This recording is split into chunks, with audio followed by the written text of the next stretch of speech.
ನಮಸ್ಕಾರ, ನ್ಯೂಸ್ 46ಗೆ ಸ್ವಾಗತ.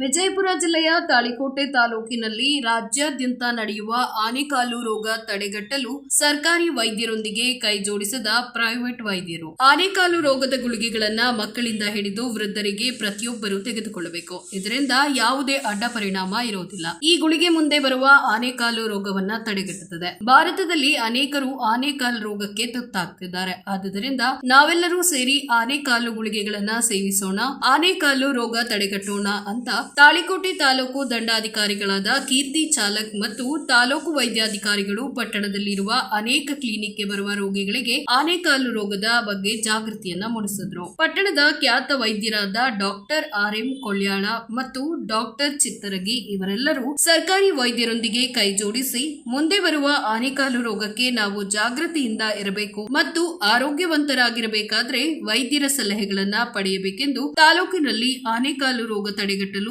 ಸರ್ಕಾರಿ ವೈದ್ಯರಾದ ಡಾಕ್ಟರ್ ಶ್ರೀಶೈಲ ಹುಕ್ಕೇರಿ ಇವರು ಸತ ಪ್ರಯತ್ನವನ್ನ ಮಾಡ್ತಾ ಇದ್ದಾರೆ. ನಾವೆಲ್ಲರೂ ಅವರ ಜೊತೆ ಕೈ ಜೋಡಿಸೋಣ ಅಂತ ಡಾಕ್ಟರ್ ಕೊಳ್ಳ್ಯಾಳ್ ತಿಳಿಸಿದ್ದಾರೆ. ವರದಿ ರಮೇಶ್ ದಲ್ಲಾಲಿ, ನ್ಯೂಸ್ 46 ಕನ್ನಡ, ವಿಜಯಪುರ.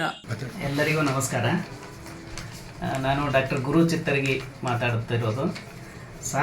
ಎಲ್ಲ ಸಾರ್ವಜನಿಕರಲ್ಲಿ ತಿಳಿಸೋದೇನೆಂದರೆ, ಸರ್ಕಾರಿ ಆಸ್ಪತ್ರೆಯಿಂದ ಆನೆಕಾಲು ರೋಗದ ಸಲುವಾಗಿ ಪ್ರತಿ ಶಾಲೆಗಳಲ್ಲಿ ಮತ್ತು ಸಾರ್ವಜನಿಕರಲ್ಲಿ ಮತ್ತು ಪ್ರತಿ ಮನೆಗಳಿಗೆ ಹೋಗಿ ಆನೆಕಾಲಿಗೆ ಸಂಬಂಧಿತ ಮಾತ್ರೆಗಳನ್ನು ಕೊಡುತ್ತಿದ್ದಾರೆ.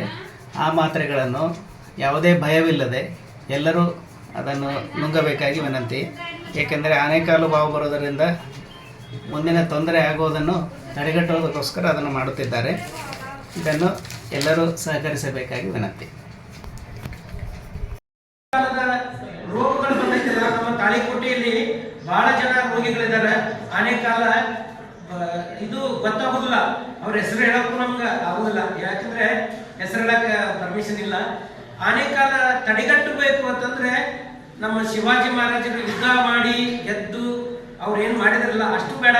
ನಾವು ಬರೀ ಗುಳಿಗೆ ನುಂಗಿದ್ರೆ ಮಾತ್ರ ನಡೆಯಕ್ಕೆ ಸಾಧ್ಯ. ಯಾಕಂತಂದ್ರೆ ನಮ್ಮ ತಾಳಿಕೋಟೆಯಲ್ಲಿ ಮುಂದಿನ ಪೀಳಿಗೆಗೂ ಸಹಿತ ಉಳಿಬಾರ್ದು. ಮುಂದಿನ ಪೀಳಿಗೆಗೂ ನಾವು ಆನೆಕಾಲು ಉಳಿಬಾರ್ದು ಅಂತ ನಮ್ದು ಉದ್ದೇಶ. ಅದಕ್ಕೆ ಸಾಮೂಹಿಕವಾಗಿ ಎಲ್ಲರಿಗೂ ಗುಳಿಗೆ ನುಗ್ತಾ ಇದ್ವಿ. ಅದಕ್ಕೆ ಫಸ್ಟ್ ನಾವು ಜಯಂತಿ ಬಂದವರೆಲ್ಲರೂ ನಾವು ಗುಳಿಗೆ ನುಗ್ಗೋಣ. ಮುಂದೆ ಓಣಿ ಒಳಗೆ ಎಲ್ಲರಿಗೂ ಹೇಳೋಣ, ಎಲ್ಲರಿಗೂ ಗುಳಿಗೆ ನುಗ್ಗಿಸ್ರಿ. ಯಾಕಂತಂದ್ರೆ ಕ್ಯುಲೆಕ್ಸ್ ಸೊಳ್ಳೆಯಿಂದ ಆ ರೋಗ ಹರಡ್ತೈತಿ. ಆನೆಕಾಲಿನ ರೋಗ ಬಂದಂತ ಪೇಷಂಟ್ ರೋಗಿಗೆ ಏನಾದ್ರು ಕಚ್ಚಿ ರಾತ್ರಿ ಮಲಗೊಂಡಾಗ ನೀವು ಬಂದು. ಎಲ್ಲರಿಗೂ ನಮಸ್ಕಾರ. ನಾನು ಡಾಕ್ಟರ್ RM ಕೊಳ್ಳ್ಯಾಳ್. ತಮ್ಮೆಲ್ಲರಿಗೆ ನಾನು ವಿನಂತಿಪೂರ್ವಕವಾಗಿ ಕೇಳುವುದೇನೆಂದರೆ, ಆರೋಗ್ಯ ಇಲಾಖೆಯಿಂದ ಮತ್ತು ನಮ್ಮ ಸ್ಥಳೀಯ ಆಶಾಕರ್ತರಿಂದ ಸರ್ಕಾರದಿಂದ ಆನೆಕಾಲು ರೋಗದ ಮಾತ್ರೆಗಳನ್ನು ವಿತರಿಸುತ್ತಿದ್ದಾರೆ. ಅದರಿಂದ ಯಾವುದೇ ಅಡ್ಡ ಪರಿಣಾಮಗಳು ಇರುವುದಿಲ್ಲ. ಏನೇ ಸ್ವಲ್ಪ ತಲೆನೋವು ಅಥವಾ ಸುಸ್ತು ಬಂದರೆ ಅದು ಭಯಪಡುವ ಅವಶ್ಯಕತೆ ಇರುವುದಿಲ್ಲ. ಅದಕ್ಕಾಗಿ ತಾವೆಲ್ಲರೂ ನಿರ್ಭಯವಾಗಿ ಈ ಮಾತ್ರೆಗಳನ್ನು ತೆಗೆದುಕೊಳ್ಳಬಹುದು. ಆಮೇಲೆ ತಗೊಂಡು ಇಡುವ ಸಲ ಕೊಟ್ಟಿರೋಂಗಿಲ್ಲ. ಅದು ಮುಂಜಾಗ್ರತವಾಗಿ ಅದು ಔಷಧ ತಗೋಬೇಕು. ಇದರಿಂದ ಮುಂದೆ ಬರುವಂಥ ಪರಿಣಾಮಗಳನ್ನು ಅಡ್ಡಗಟ್ಟಬಹುದು ನಾವು.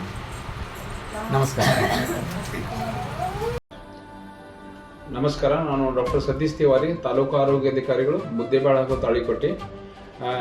ರಾಷ್ಟ್ರೀಯ ಆನೆಕಾಲು ನಿಯಂತ್ರಣ ಕಾರ್ಯಕ್ರಮದಡಿಯಲ್ಲಿ ಇದೇ ದಿನಾಂಕ ಫೆಬ್ರವರಿ 10ರಿಂದ 28ರವರೆಗೆ ನಮ್ಮ ಮುದ್ದೇಬೇಳ ಹಾಗೂ ತಾಳಿಕೋಟೆ ತಾಲೂಕಿನಿಂದ ಬರತಕ್ಕಂಥ ಎಲ್ಲ ಪ್ರಾಥಮಿಕ ಆರೋಗ್ಯ ಕೇಂದ್ರ ಹಾಗೂ ಸಮುದಾಯ ಆರೋಗ್ಯ ಕೇಂದ್ರದ ಆಶಾ ಕಾರ್ಯಕರ್ತರು ಹಾಗೂ ಸಮುದಾಯ ಆರೋಗ್ಯಾಧಿಕಾರಿಗಳು ಹಾಗೂ ಆರೋಗ್ಯ ನಿರೀಕ್ಷಣಾಧಿಕಾರಿಗಳು ಪ್ರತಿ ಮನೆಗೆ DEC ಹಾಗೂ ಅಲ್ಬೆಂಡಲ್ ಟ್ಯಾಬ್ಲೆಟ್ಗಳನ್ನು ತೆಗೆದುಕೊಂಡು ಮನೆಗೆ ಬರ್ತಾ ಇದ್ದಾರೆ. ಅದಕ್ಕೆ ಸಾರ್ವಜನಿಕರು ಮನೆಗೆ ಬಂದಂತ ಆರೋಗ್ಯ ಕಾರ್ಯಕರ್ತರನ್ನು ಸಹಕರಿಸಿ ಈ DEC ಹಾಗೂ ಅಲ್ಬೆಂಡಜಾಲ್ ಮಾತ್ರೆಗಳನ್ನು ನುಂಗಬೇಕೆಂದು ನಾನು ಸಾರ್ವಜನಿಕರಲ್ಲಿ ಕಳಕಳಿಯಿಂದ ವಿನಂತಿ ಮಾಡಿಕೊಳ್ತೇನೆ.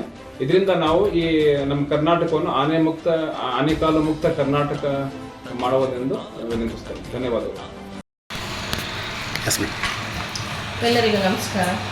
ಈ ಮೂಲಕ ಎಲ್ಲ ತಾಳಿಕೋಟೆ ತಾಲೂಕಿನ ಸಮಸ್ತ ಸಾರ್ವಜನಿಕರಲ್ಲಿ ಮನವಿ ಮಾಡುವುದೇನೆಂದರೆ, ತಾಲೂಕಾ ಆಡಳಿತ ವತಿಯಿಂದ ಹಾಗೂ ತಾಲೂಕಾ ಪಂಚಾಯತ್ ಹಾಗೂ ತಾಲೂಕಾ ಆರೋಗ್ಯ ಇಲಾಖಾ ವತಿಯಿಂದ ದಿನಾಂಕ 10/2/2025ರಂದು 28/2/2025ರವರೆಗೆ ತಾಲೂಕಿನಂಥ ಎಲ್ಲ ಶಾಲಾ ಕಾಲೇಜುಗಳಲ್ಲಿ ಹಾಗೂ ಸಂಘ ಸಂಸ್ಥೆಗಳಲ್ಲಿ ನಮ್ಮ ತಾಲೂಕಾ ಆರೋಗ್ಯ ಇಲಾಖೆಯ ಸಿಬ್ಬಂದಿ ವರ್ಗದವರು ಹಾಗೂ ಆಶಾ ಕಾರ್ಯಕರ್ತೆಯರು ಆಯಾ ಶಾಲಾ ಕಾಲೇಜುಗಳಿಗೆ ಭೇಟಿ ನೀಡಿ ಎಲ್ಲ ಮಕ್ಕಳಿಗೆ ಆನೆಕಾಲು ರೋಗದ ಗುಳಿಗೆಗಳನ್ನು ನುಂಗಿಸುವ ಕಾರ್ಯಕ್ರಮ ಹಮ್ಮಿಕೊಂಡಿದ್ದಾರೆ. ಸೊ ಅದಕ್ಕಾಗಿ ಎಲ್ಲರೂ ಈ ನಮ್ಮ ಉದ್ದೇಶ ಏನಂತಂದರೆ ನಮ್ಮ ತಾಳಿಕೋಟೆ ತಾಲೂಕನ್ನು ಆನೆಕಾಲು ರೋಗ ಮುಕ್ತ ತಾಲೂಕವೆಂದು ಮಾಡಬೇಕು ಎನ್ನುವ ನಿಟ್ಟಿನಲ್ಲಿ ತಾವೆಲ್ಲ ಸಾರ್ವಜನಿಕರು ನಾನು ಡಾಕ್ಟರ್ ನಾಲ್ಬನ್ ಸುಮಾರು 28 ವರ್ಷಗಳಿಂದ ತಾಳಿಕೋಟೆಯಲ್ಲಿ ಜನರಲ್ ಪ್ರಾಕ್ಟೀಷನರ್ ಆಗಿ ಕೆಲಸ ಮಾಡ್ತಾ ಇದ್ದೇನೆ. ಇವತ್ತು ನೀವು ಕೇಳುವ ಈ ಆನೆಕಾಲು ರೋಗದ ಮೊದಲು ಒಂದೆರಡು ಮಾತುಗಳನ್ನು. ಅದಕ್ಕೆ ನನಗೆ ತಿಳಿದ ಹಾಗೆ ಈ ಆನೆಕಾಲು ರೋಗವು ಲಿಪೆಟಿಕ್ ಫಿಲೇರಿಯಾಸಿಸ್ ಎಂಬ ರೋಗ ಆಗಿದ್ದು, ಈ ಆನೆಕಾಲು ರೋಗ ಏನಪ್ಪ ಅಂತಂದ್ರೆ ಒಂದು ಕ್ಯುಲೆಕ್ಸ್ ಎಂಬ ಸೊಳ್ಳೆಯಿಂದ ಕಚ್ಚುವುದರಿಂದ ಹರಡುತ್ತದೆ. ಈ ಸೊಳ್ಳೆಯು ನಿಂತ ನೀರಲ್ಲಿ, ತೊಟ್ಟಿಗಳಲ್ಲಿ, ಆಮೇಲೆ ಬಾವಿಗಳಲ್ಲಿ, ಹಳ್ಳಕೊಳ್ಳಗಳಲ್ಲಿ ಈ ಸೊಳ್ಳೆಯು ಬೆಳೆದು ಸಾಮಾನ್ಯ ಜನರಿಗೆ ಕಚ್ಚಿದ ಮೇಲೆ 5-6 ವರ್ಷಗಳ ಆದ ಮೇಲೆ ಈ ಸೊಳ್ಳೆಯಿಂದ ಅದರಲ್ಲಿ ಇರುವಂತಹ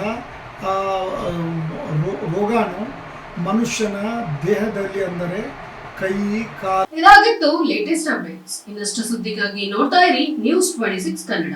ನಾವು ನಿಮ್ಮೊಂದಿಗೆ.